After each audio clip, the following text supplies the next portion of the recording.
avanza y no te rindas. ¿Cuántos de nosotros nos hemos estancado por cualquier cosa?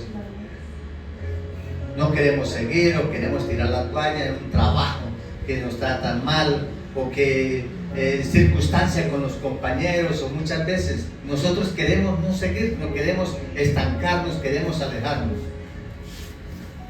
Pero Dios en esta mañana nos dice: avanza, avanza, no te rindas, porque si nosotros nos rendimos, le estamos dando poder al enemigo para que actúe como él quiere. Las circunstancias en la vida van a cambiar muchísimo si nosotros avanzamos y no nos rendimos. Pero si nosotros nos estancamos, es cierto que vamos a quedar ahí. Entonces, hermano, esta mañana la palabra dice: avanza y no te rindas. Nosotros, Dios, ¿qué es lo que quiere con nosotros? Dios quiere que cada vez que nosotros demos una palabra, que estemos dispuestos a entregar una palabra a la iglesia, a discípulos de Cristo, nosotros avancemos, que nosotros no nos estanquemos. Eso es lo que Dios quiere, porque Dios nos ha ofrecido una salvación eterna y nosotros caminamos en busca de esa salvación eterna. Dios ha diseñado un camino para nosotros y es un camino de victoria, como somos sus hijos. Amén. Como dice la canción que acabamos de cantar, somos hijos de Dios. Entonces reconozcamos al Padre como el Padre de nosotros, el Dios que nos va a llevar de su mano y nos va a guiar, nos va a consolar, porque el enemigo vino para matar, robar y destruir y desanimar. Amén. Amén. Entonces Dios quiere con nosotros que cada día que escuchemos una palabra, nosotros coloquemos en nuestro corazón ese anhelo de seguir caminando, ese anhelo de avanzar, ese anhelo de no rendirnos. Entonces Dios eso es lo que quiere, que nosotros coloquemos en nuestro corazón ese anhelo de buscar esa presencia. Y para buscar la presencia de Dios, Dios nos da unas herramientas. ¿Cuántos de nosotros hemos trabajado en un taller? Por medio del hermano Alberto, él necesita aflojar un tornillo, necesita una herramienta, porque no podemos con las manos.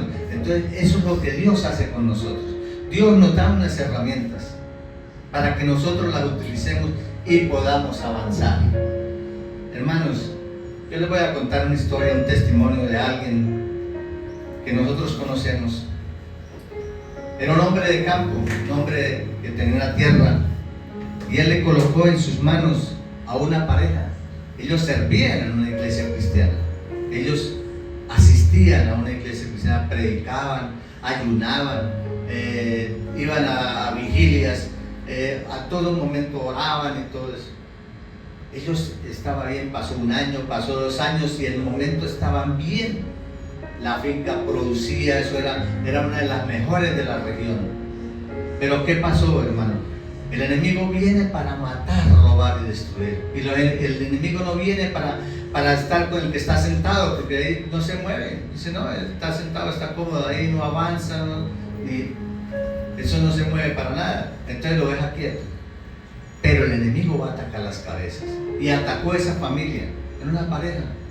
Atacó a esa familia. Cuando atacó a esa familia tuvieron problemas. Llegaron hasta el punto de separarse. Se separaron. Ellos cada uno tomó su destino por un lado. Se desviaron, se dejaron sacar del propósito de Dios. Se dejaron sacar del camino que Dios había diseñado para ellos.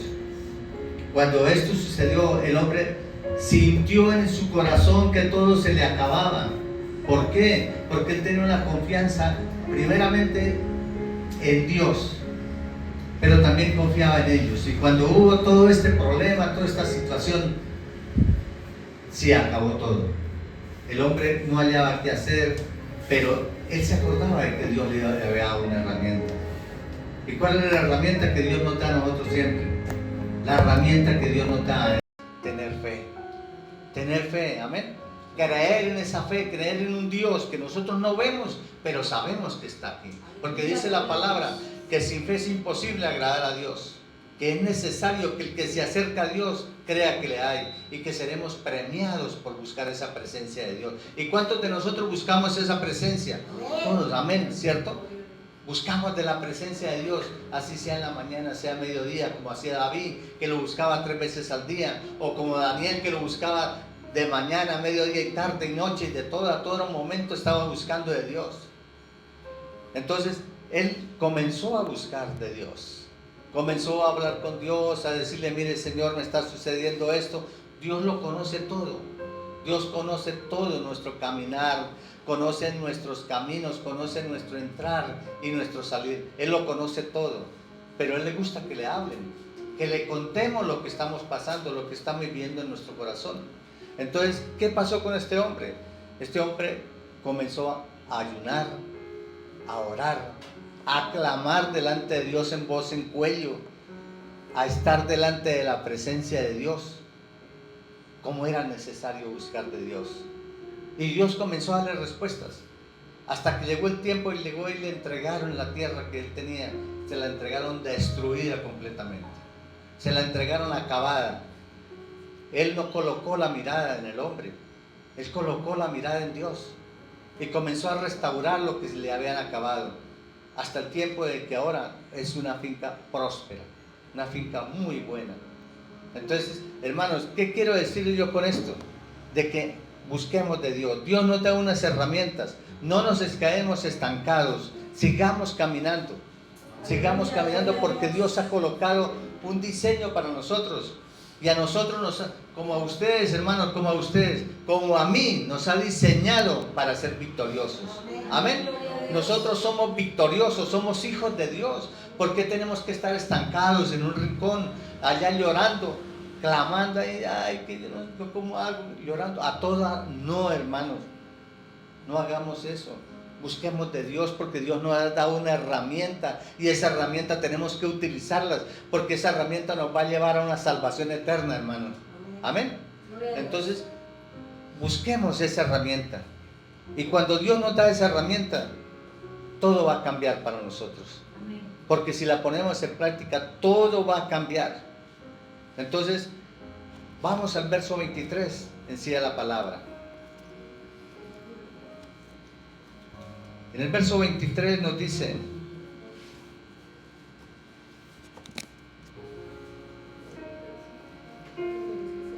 pero él volviéndose dijo a Pedro: quítate delante de mí, Satanás. Me eres tropiezo, porque no pones la mirada en las cosas de Dios, sino en las cosas de los hombres. Nosotros tenemos una costumbre, hermanos, de estar colocando las cosas, de hacerlo en nuestras fuerzas. Nosotros tenemos, miren, hermanos, muchas veces nosotros vamos a ir a alguna parte, no, mañana nos vamos, mañana salimos de viaje, mañana, pero no le colocamos en las manos de Dios. No sabemos hemos visto cuántas personas dicen, no, vamos y salimos y comemos y bebemos, pero Dios, ¿dónde está Dios? ¿Dónde está Dios? Tenemos que consultar primeramente con Dios. Amén, así es. Porque si no consultamos con Dios, nos va a salir mal las cosas. Entonces, lo que dice, no debemos de colocar la mirada en los hombres, tenemos que colocar la mirada en Dios. Dios es el que lo puede todo, Dios es soberano sobre todo. Dios nos restaura, Dios nos bendice, Dios nos lleva de su mano. Y miremos en este versículo que Jesús reprendió a Pedro. Y dice uno, bueno, ¿y por qué Jesús reprendió a Pedro? Entonces, miremos en el verso 21, nos regresamos dos versículos atrás. En el verso 21 dice la palabra: desde entonces comenzó Jesús a declarar a sus discípulos que le era necesario ir a Jerusalén y padecer mucho de los ancianos y de los principales sacerdotes y de los escribas. Miren la palabra, hermanos.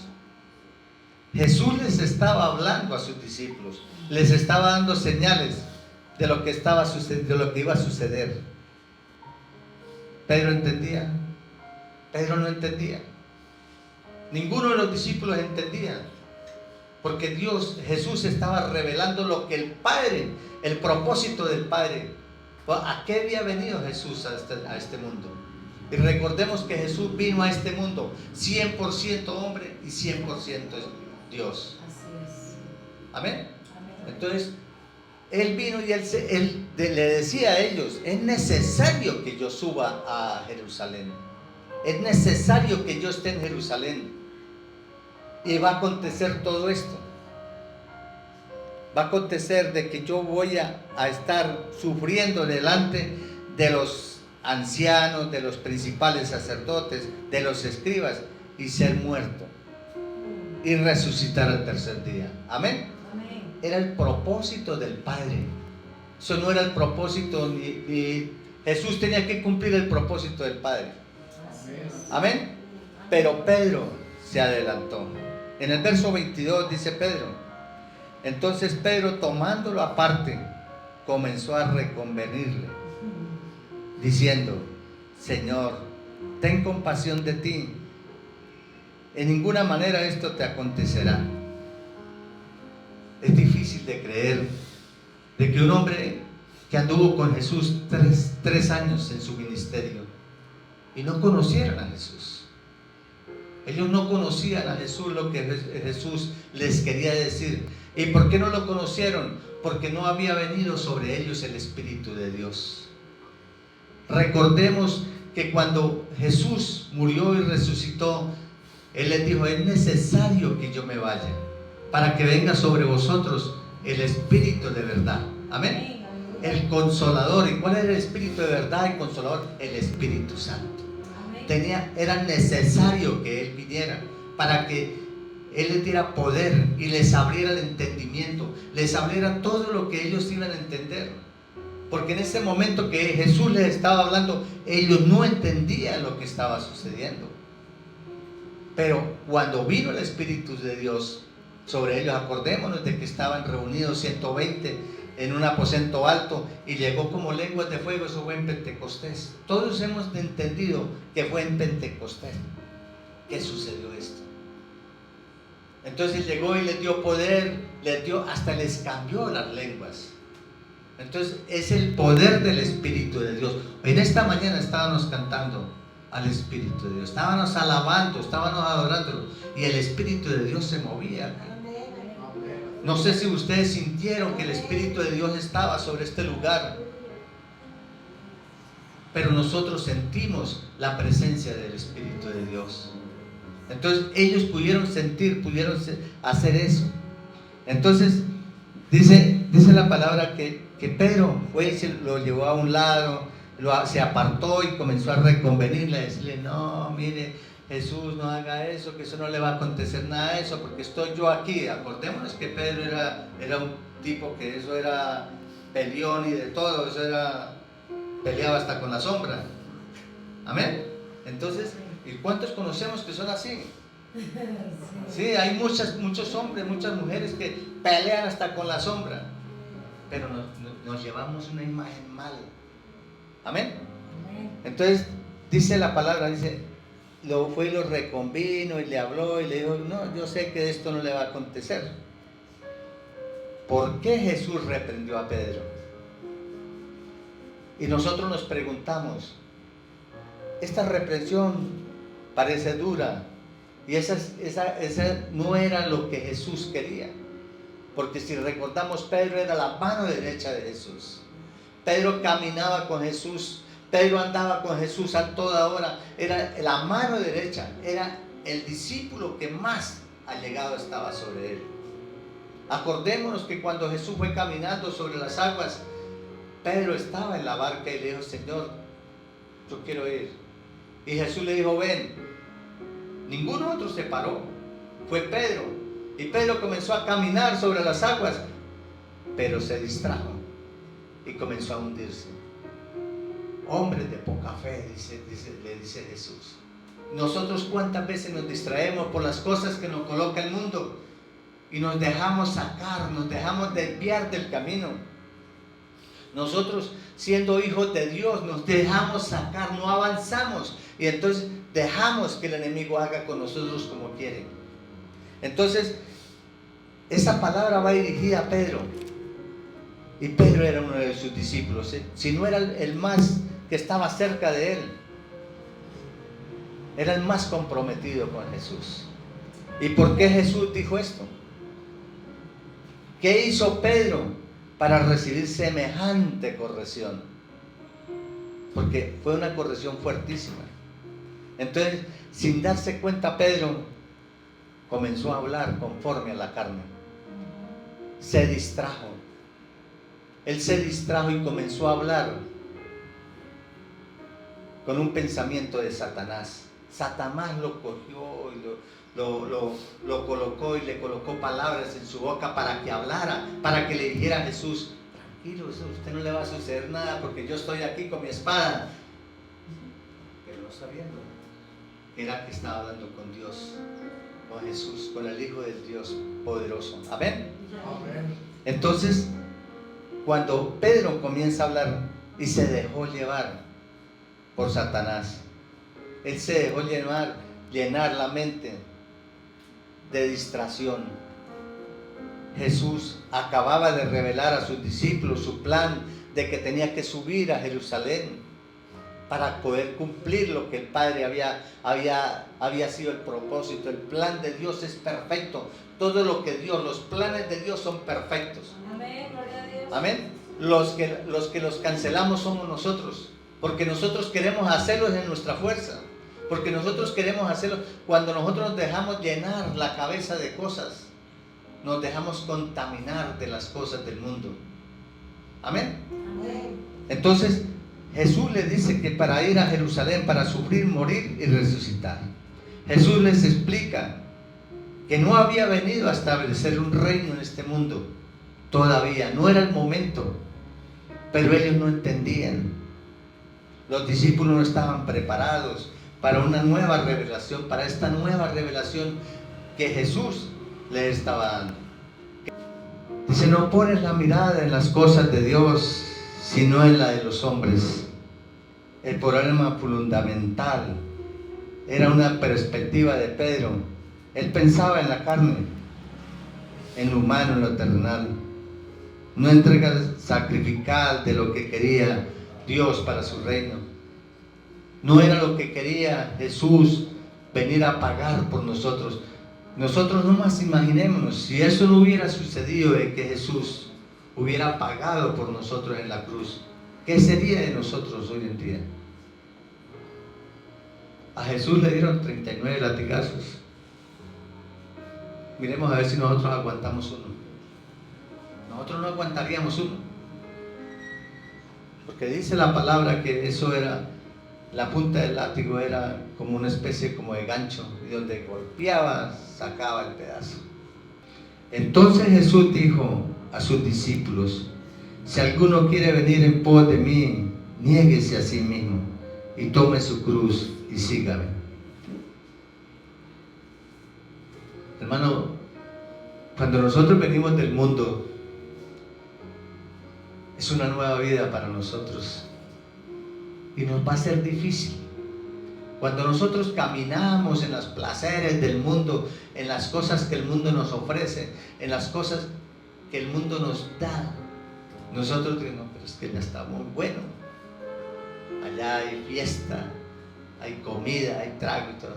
Cuando nosotros llegamos a los pies de Jesús, cuando nosotros llegamos a los pies de Cristo, dice: sígame.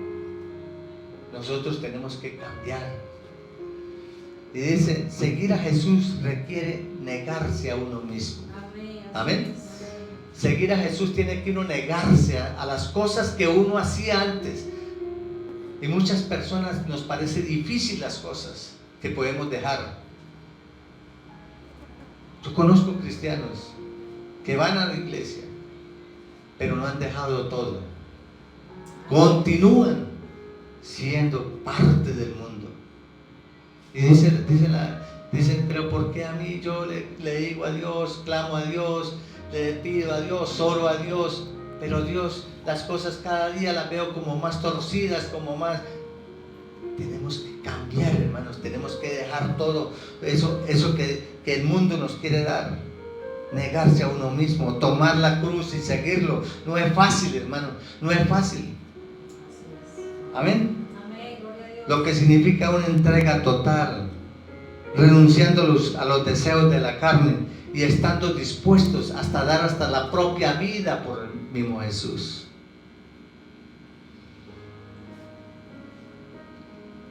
Como un símbolo de muerte de la vieja vida que llevábamos. Por eso la palabra dice, el viejo hombre quedó atrás. Ahora todas las cosas son hechas nuevas. Ahora caminamos en cosas nuevas, que es el cambio que Dios nos dio. Estamos caminando en las cosas nuevas, y todas las cosas nuevas son hechas para nosotros, para los que amamos al Señor. Amén. Gloria a Dios, qué bendición. Entonces, todo el viejo hombre tiene que quedar atrás. Ese viejo hombre tiene que quedar atrás. Ya no tenemos que acordarnos de las cosas pasadas. El pueblo de Israel salió de Egipto, y cuando pasaron por el desierto comenzaron a mirar las cosas pasadas, cómo vivían ellos en Egipto. Ay, que yo me acuerdo cuando comíamos carne, que yo me acuerdo que dormíamos bien, dormíamos hasta las 11 de la mañana y nadie nos... Mentiras.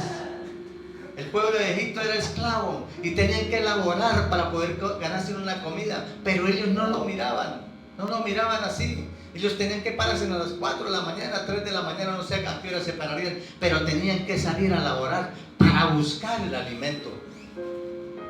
Y cuando el faraón comenzó a apretarlos más y más, ellos se sentían cada día más endebles. ¿Por qué?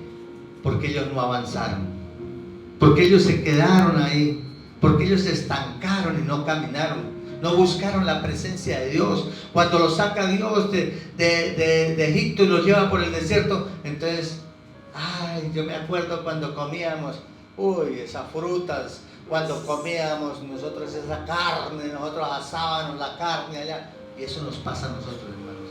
Eso nos sucede a nosotros también. Porque cuando estamos en una vida nueva en Cristo, queremos mirar hacia atrás. Queremos mirar hacia atrás. Allá las fiestas, las orgías, los paseos. Sí, y aquí no hay nada de eso. Aquí estamos orando a toda hora. Ay, no sé. Mire, hermano, yo le voy a contar un testimonio. Vean, Dios me trajo esto. Yo tenía un amigo de que yo llegaba y le hablaba de Dios. Le decía, mire, don Antonio, esto y esto y esto. Dijo, no, yo sí, cuando me muera y me vaya para el infierno. Y yo le decía a él, ni siquiera lo piense. No sabe, usted no sabe. Dijo, pero es que, mire, Eduardo, yo lo que pienso es que uno va al cielo y ¿qué? Allá todo el día rezando. Todo el día rezando. Hermano, nosotros, este cuerpo se va a quedar aquí. Esto aquí, como llegó, esto se va a quedar polvo, se va a volver a hacer. Allá vamos a llegar espirituales. El espíritu va para Dios. Y el alma es lo que tenemos que bregar a favorecer. En aquellos tiempos, la cruz era un símbolo de sufrimiento, de muerte. Quien cargaba la cruz iba camino a una ejecución, condenado a morir de manera dolorosa y humillante. El que moría en una cruz era maldito. Jesús se hizo maldito por nosotros. Jesús derramó hasta la última gota de su sangre por nosotros, por la salvación de nuestros pecados. Y como le digo, hermano, Jesús nunca murmuró, nunca dijo nada. Él se dejó llevar porque era el propósito del Padre. Él avanzó en el propósito que el Padre tenía para con él. Él avanzó, él nunca se rindió. Si se hubiera rendido, hermano, yo vuelvo y les digo, hago la pregunta, ¿qué sería de nosotros? ¿Qué sería de nosotros? Dios no nos dice eso. Dice, es una entrega total que tenemos que hacer ante Dios. Que dice, toma tu cruz y sígueme. Esa cruz pesa mucho. La cruz pesa mucho. Y más así como Jesús. Como le pasó a Jesús.